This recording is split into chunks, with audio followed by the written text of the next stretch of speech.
Good evening and welcome to the Financial Week. I'm Andrew Lately. The RJR Gleaner Communications Group recorded lower profit for the quarter ending June 30. The group's unaudited financial statements were posted on the Jamaica Stock Exchange website today. The RJR Gleaner financials show that the media conglomerate suffered a significant blow from the COVID-19 pandemic in the April to June quarter. Notwithstanding, the group was still able to record a profit. Net profit declined by 93% compared to the same period last year, totaling $1.5 million.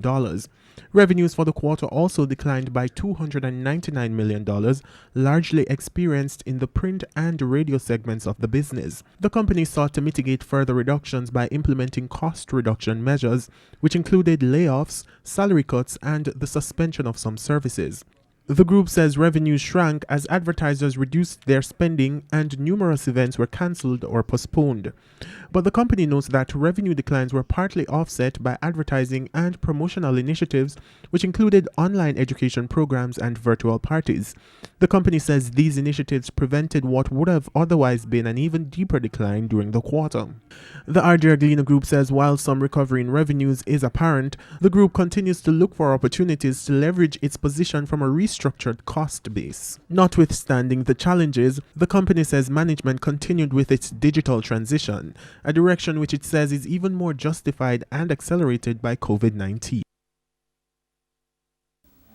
Now, the Bank of Jamaica closed its main building early today following news that the premises may have been compromised by someone who may have been exposed to the novel coronavirus.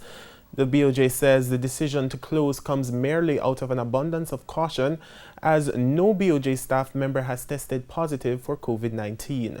The central bank closed the building temporarily at 2 p.m. today to carry out deep cleaning and sanitization work. The public is being advised that the bank will not be offering teller and coin exchange services until further advised. The BOJ says the critical systems which support transactions in the financial markets will continue to operate. To currency trading now, it ended today with the US dollar selling for $150.34. The Canadian held firm at $114.41. The pound is going for $198.05, while the euro closed at $181.09.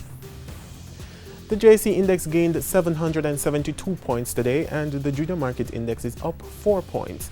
Among the winners were Epley 8.75% preference shares, Express Catering, AMG Packaging and Paper, Siboney Group, and SSL Venture Capital.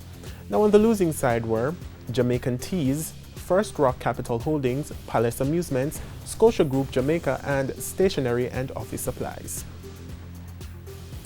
And that's the Financial Week. I'm Andrew Lately. Good evening.